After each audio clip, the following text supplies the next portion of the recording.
You're listening to the Fan2Fan Podcast, and on this episode, we continue talking about monster toys. This time, we're focusing on the 1980s. Here we go.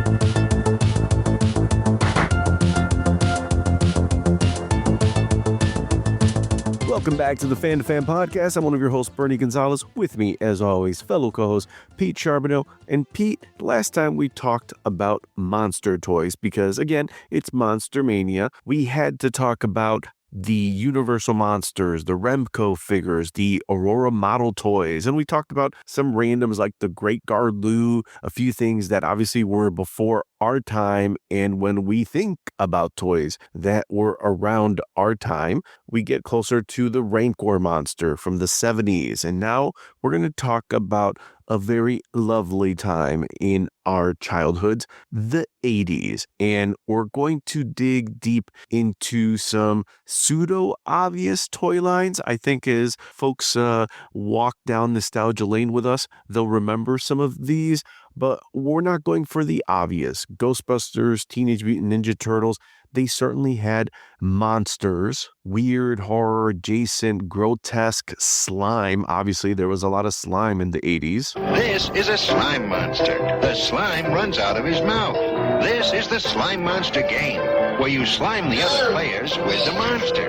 It's my turn. And sometimes I got you. they slime you. The winner Look out. gets the monster. I won. The loser has to clean up. Oh, yuck. The Slime Monster game comes complete with slime compound, new from Mattel. By this time, Saturday morning cartoons is an institution. We've got toy companies that are very much trying to sell us sectars, food fighters, army ants. Some of them are starting to pivot towards the monstrous, towards maybe the supernatural. Supernaturals, change to fight with ghostly might. Supernaturals. The Supernaturals ghostlings, good and evil ghostly creatures, each with a scary hologram surprise. You send them into the battle between brave Lionheart and Evil Skull. Change them in the lights for a ghostly fright. Supernaturals. Sold separately from Tonga. Around the same time that Supernaturals are hitting the toy shelves in 1985, you might also see Infaceables. Infaceable. Iron Lion. Infaceable. Acrobash. Imaginistic warriors of change. They are infaceable. Come to the universe of instant transformation. Infaceable. Where you can command the powers of change. Infaceable. They come ready for battle. Imaginistic warriors of change. They are infaceable. Like a loop. Later in the decade, we got Monster in My Pocket that it was essentially a riff off the old Muscle toys, these little mini collectible rubber figures that were based on classic monsters in mythology. So think like Dracula and Medusa. What have you got in your pocket? Who, me? Monster in my pocket. What? Monster in my pocket. They're new. They're awesome. And they're squishy. They're here. They're everywhere. They're squishy. Monster in my pocket. New from Matchbox.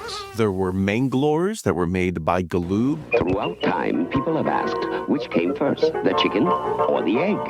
Maybe it was a Manglore, like Manglore Demon. You can pretend to hatch Manglore Dragon and Manglizard, too, each sold separately in a make-believe egg.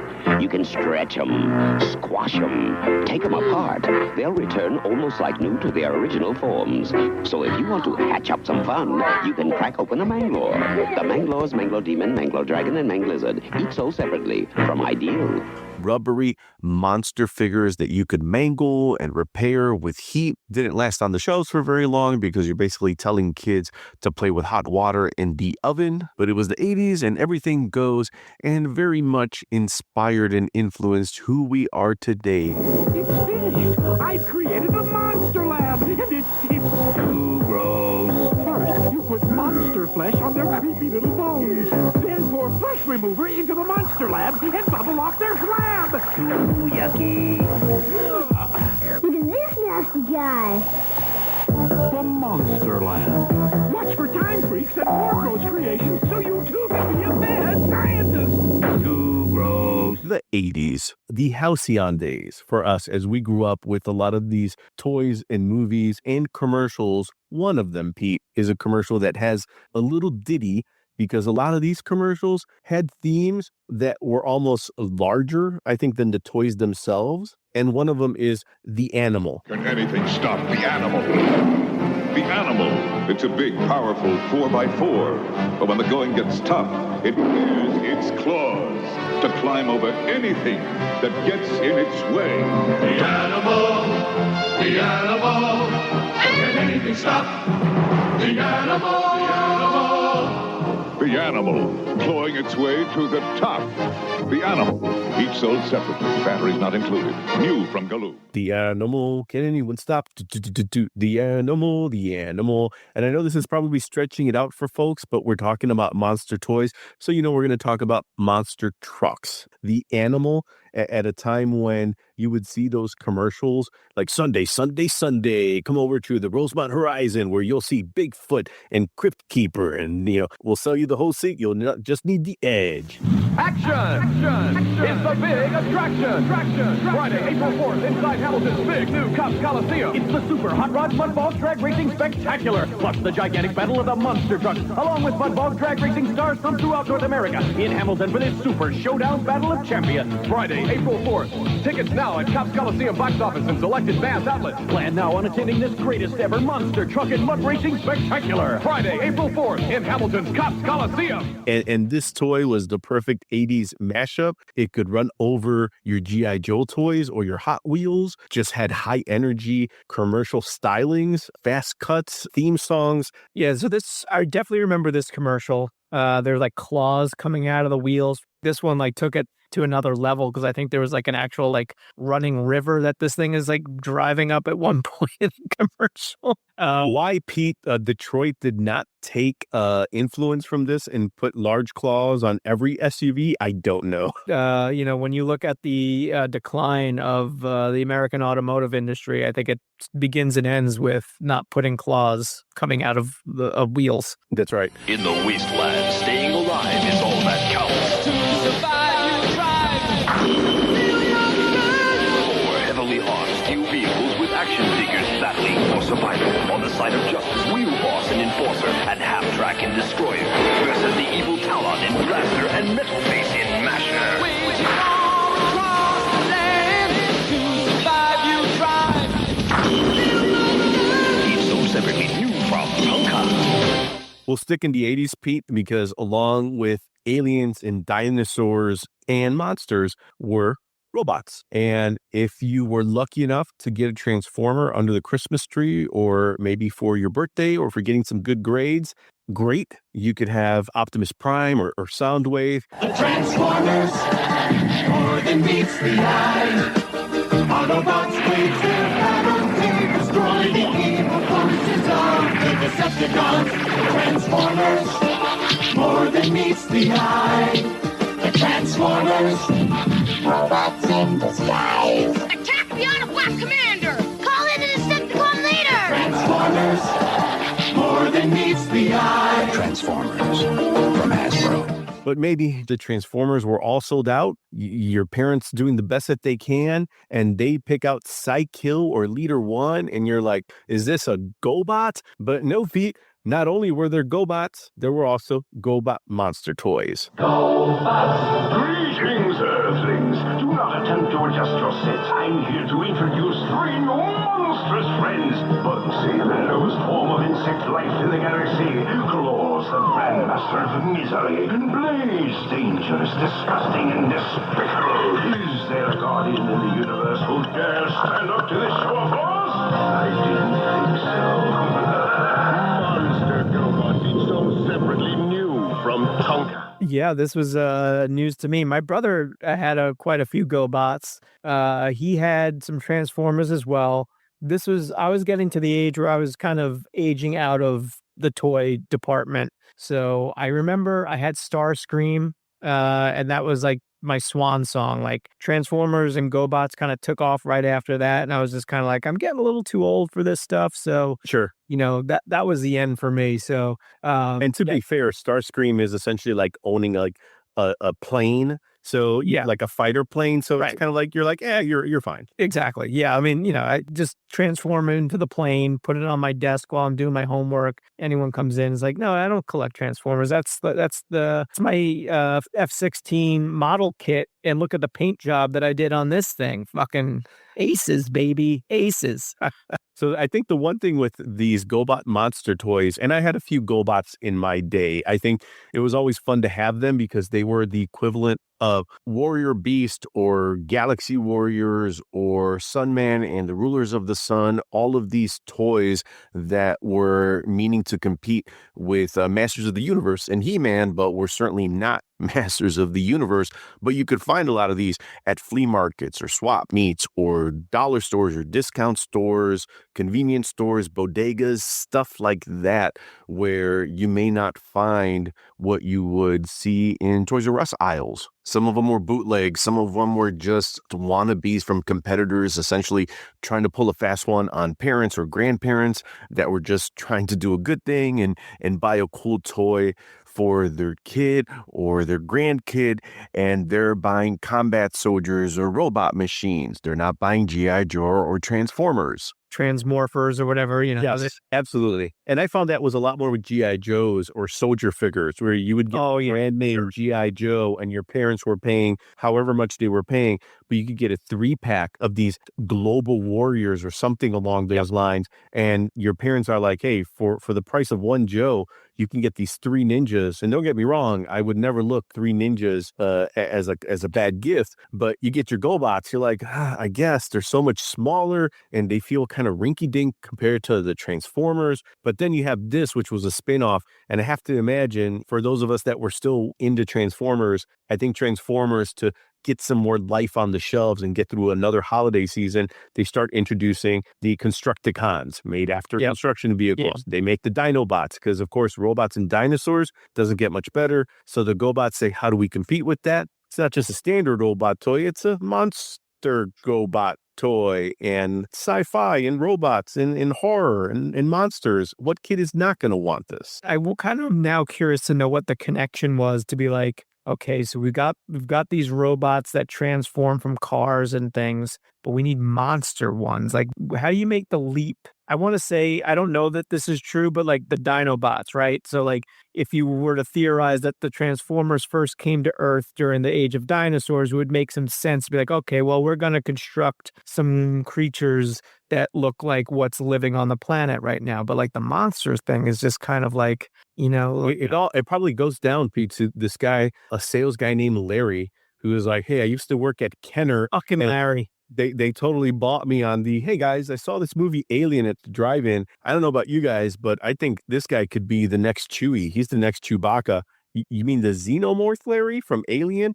Kids are going to love it. All right, well, we've got the assembly line. We've got the factory. Let's do it. All right, well, I guess we can make those. We'll make them in like the 9-inch figure scale. Larry, you sure about this? I bet my career on it. All right, so after Larry left Kenner, moved on to whoever made the GoBots. Left is putting it, very... Yes. After he was escorted out of the building, he goes to whoever makes the GoBots and says, hey, guys, trust me here. If we combine monsters with GoBots, it's gold, folks. It's gold. You can't stop visionaries sometimes, and Larry was nothing if not a visionary. Not all visions, by the way, are successful ones. That's true. That's true. They fly on wings of silver. They fight with nerves of steel. They're partly metal, partly real.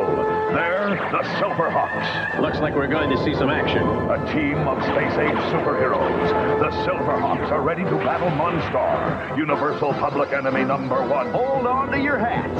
So take off into high-powered, supercharged action with the mighty Silverhawks. Don't miss them.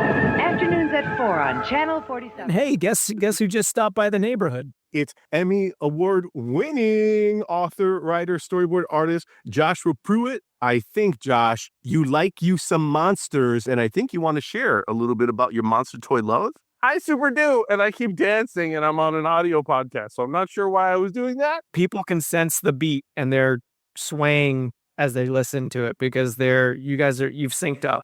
The beat of the monster to monster podcast. So I have like really specific memory, and there's like a specific day. We're living in Hawthorne. My mom finally let my brother and I break our piggy banks. I'm sure my mom was like, you got to put, birthday money in this thing, like torture. Oh, Piggy! We are the Whistle Pig in the family of beautiful porcelain pigs. We give them this wobbly roll, chocolate cart, and multitude boots. What a wonderful bundle of loot! £3 opens a piggy bank savings account. £1 covers membership. For that, your child gets Woody. Then, every 6 months, if they've saved enough, they get the next piggy bank free. The piggies are waiting, Figaro, waiting for you. Down at the NatWest, Figaro, how do you do? We say, how do you do? Say, how do you do? We go out to the parking lot where outside our apartment, literally get a hammer, break the piggy banks, and we're allowed to take a trip to Toys R Us. I love the dramatic staging of this, where not only are you opening up this piggy bank, but like the hammer, the breaking, is it like ceramic, porcelain, some other rare earth metal? Ceramic piggy bank. I remember I thought ahead because this is conscientious, Josh. And I think I either laid out like a cardboard box or like a paper bag because I knew it was going to be messy. I'm pretty sure my brother did not have that forethought and had to clean up quite a bit more. Now, was there paper money in the piggy bank, or was this all change? There's both.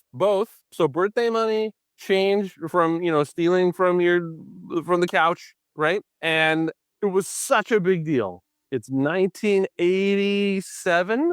So we got lots of good animated commercials for toys on television. Toys R Us was Shangri-La, right? Toys R Us, for us growing up, they literally had everything. Moms and dads, Toys R Us is having a super grand opening, and your family's invited.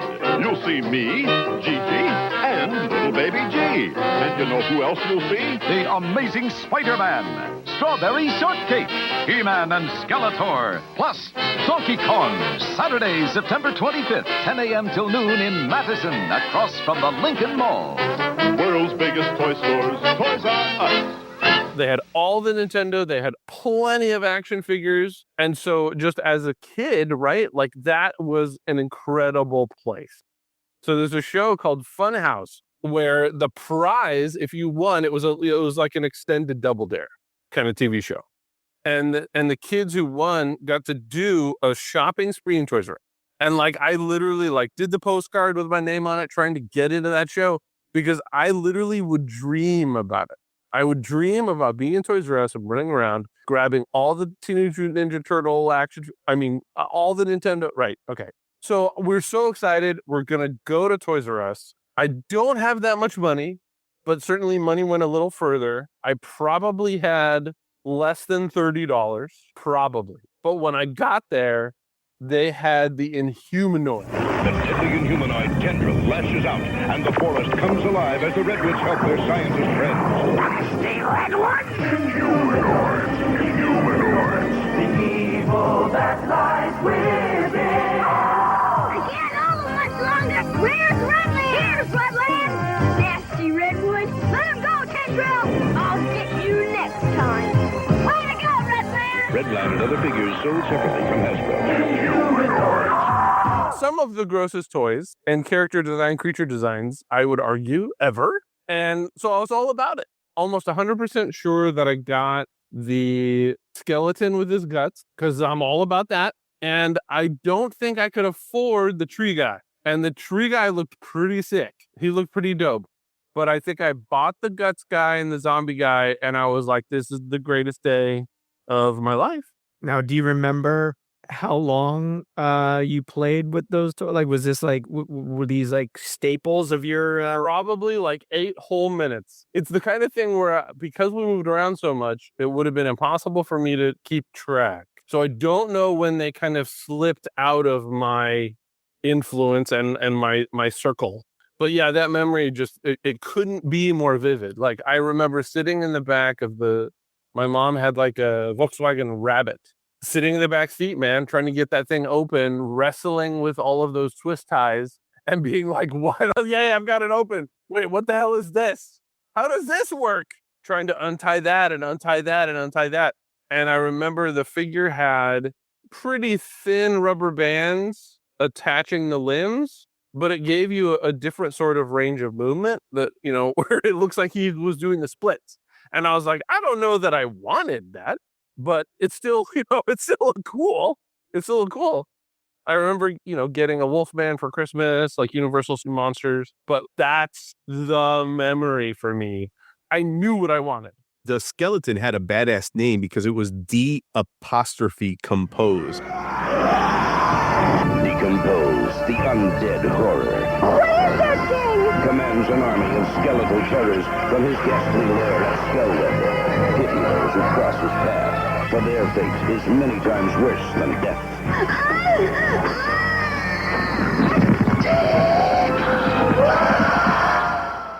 Amazing.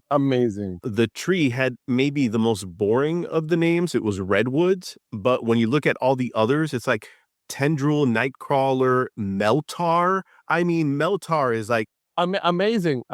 It tells you in the name what it does. What does it do? It melts. It's Meltar. It's a Meltar. They're not human. They're Inhumanoids. The evil that lies within. Inhumanoids. Now see them every week in their own show. Can the Earth Corps stop this evil menace? Down in the fiery depths of the earth where nightmares. Tune in every week for the continuing adventures of Inhumanoids.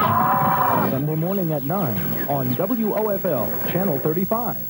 For those of us that grew up with the 80s G.I. Joe, around this time, we saw like Thundercats and Silverhawks, and there was also Inhumanoids. And for me specifically, there was something about Inhumanoids that was very much monster and horror driven. This core of soldiers and scientists find these giant subterranean monsters. But unlike G.I. Joe, that really made it more military focused with tanks and bikes, you had Inhumanoids, which really kind of played with these creatures that, again, would have fit in like a Ray Harryhausen movie. a hideous beast born in the core of fiery earth, a nightmare of terror.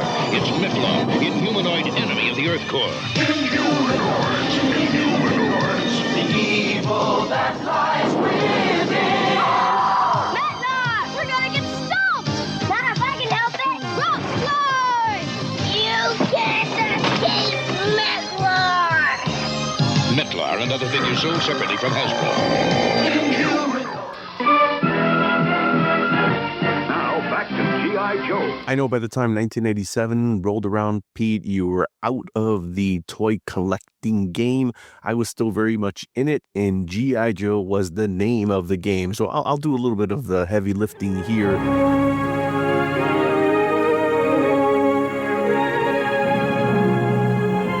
Tonight, It's a television exclusive and explosive world premiere, G.I. Joe, the movie. The heroic forces of G.I. Joe in their most thrilling adventure ever. Destroy everything!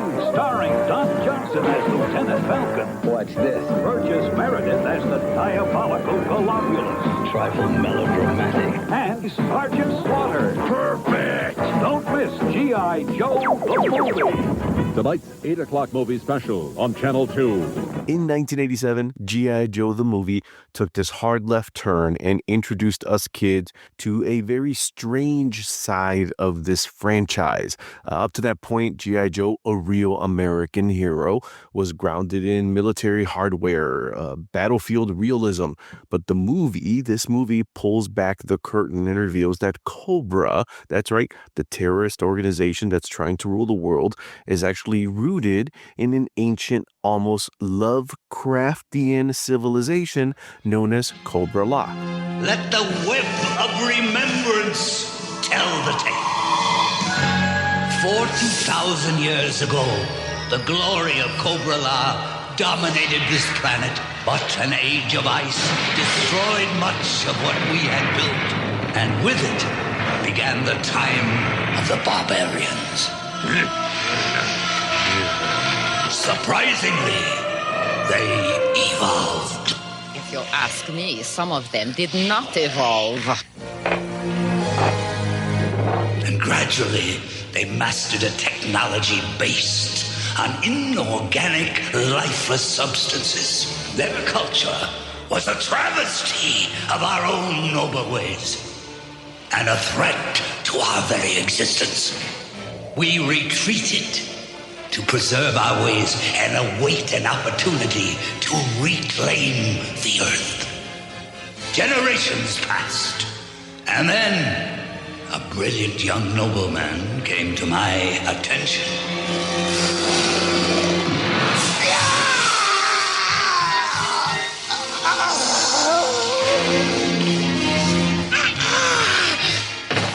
Even though disfigured by a laboratory accident, he was my choice to go into the world, to raise a mighty army, and to destroy the so-called human civilization which had driven us into exile. You were my hope, Cobra Commander, and you failed me miserably. And at the center of all of this is Globulus, this serpentine ruler with a long tentacled lower body with organic skin. Looks more like an alien than a G.I.Joe bad guy military commander. He's got two enforcers, Pythona and Nemesis Enforcer, who looks like a living gargoyle. He's got wings, super muscular, very much a monster, and they all have this sort of bioorganic design. Nothing at all what we had seen before in G.I. Joe. And to top it off, Globulus, Nemesis, and Forster hit the toy shelves in a 3-pack alongside the Cobra-La Royal Guard, who was decked out in this sort of insect armor because, well, probably he was some sort of primordial humanoid bug. And to top it off in the movie, to stay with the theme of monsters, Cobra Commander, the bad guy we had grown to love so much, was mutated by Globulus into a large snake. That's right, a large snake. So for those of us kids that were used to the tanks and the jets and the commando stuff, this movie and these toys were a full-on shift into sci-fi and horror. Useless, all useless. I was a man. Yes, oh yes. I was a man. I was a man. Yes. Stop saying that, you making me crazy. Was a man. Men may rule, but serpents never. Was. You're going snake house, man. You gotta resist. Yes, was once a man. Stop strangling me!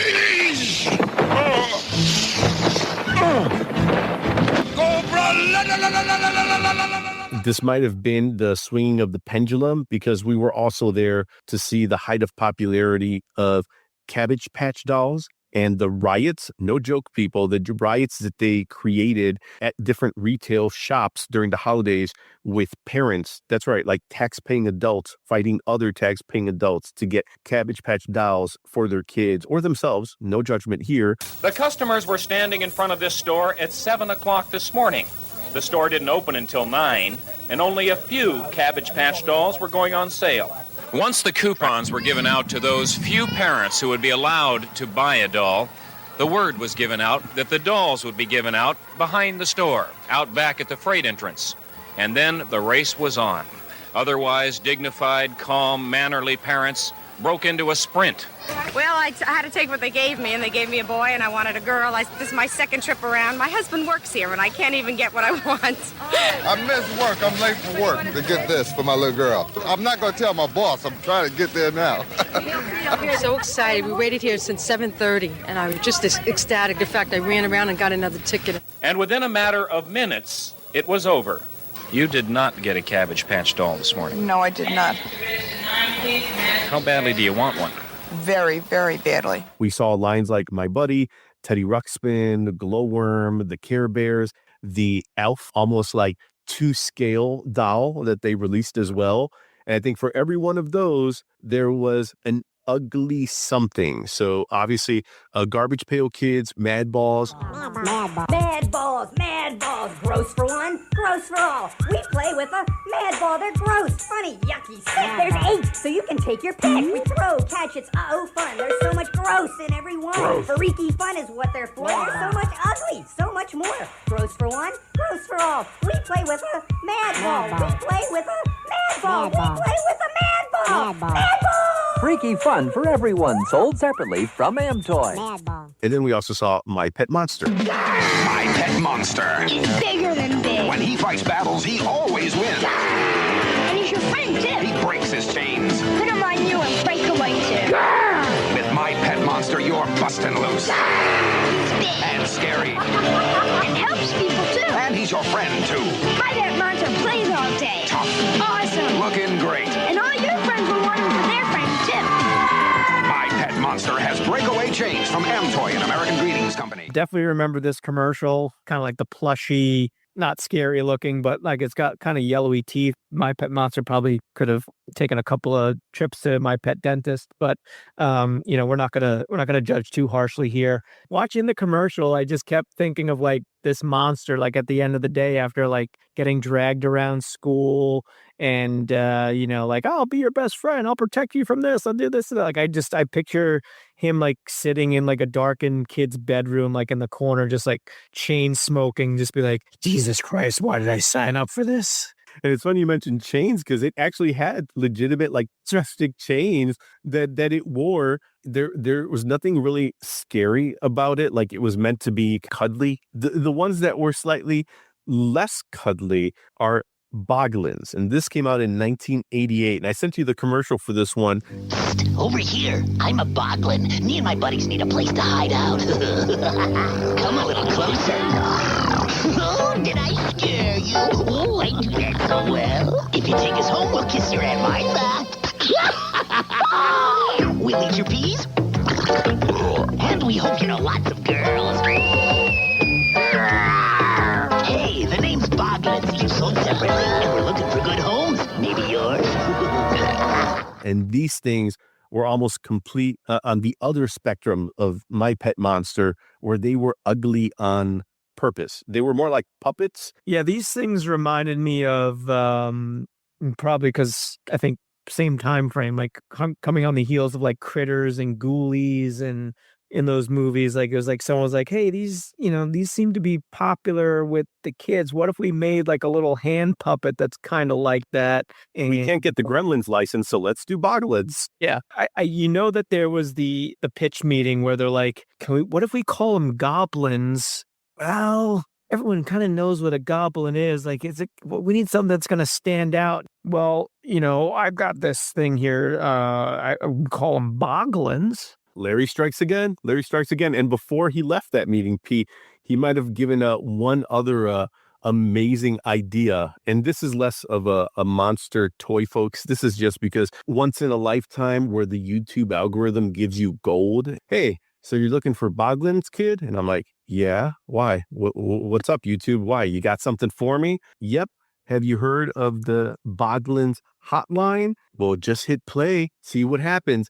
And I did, Pete. Hi, I'm a Boglin. Me and my buddies want to be your friend, right, guys? Right. Call us at 1-900-909-5464 and hear how we can protect you from ferocious beasts. And help you teacher grade your math test. Yeah, new story every day. One call gets you a 3D Boglin hologram like this. 4 calls get you a set of 6. Trade them with your buddies. And part of your $2.35 2-minute call goes to Special Olympics. So get your parents' permission and call us at 1-900-909-5464.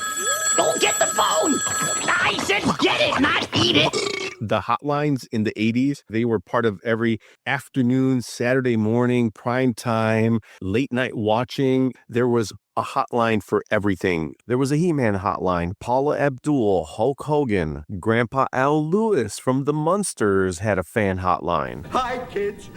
It's me, your friend Grandpa. And what a surprise I have for you. I mean, you get your parents' permission and call my special monster phone and hear stories about all my monster friends. Like the boy with 3 heads. You see, the teacher was always trying to get him to stop talking in class. Oh, you got to hear the rest of it. So call my number, 1-900-909-4300. Oh, I almost forgot. I want to send you a glow-in-the-dark monster patch. So call now, yeah.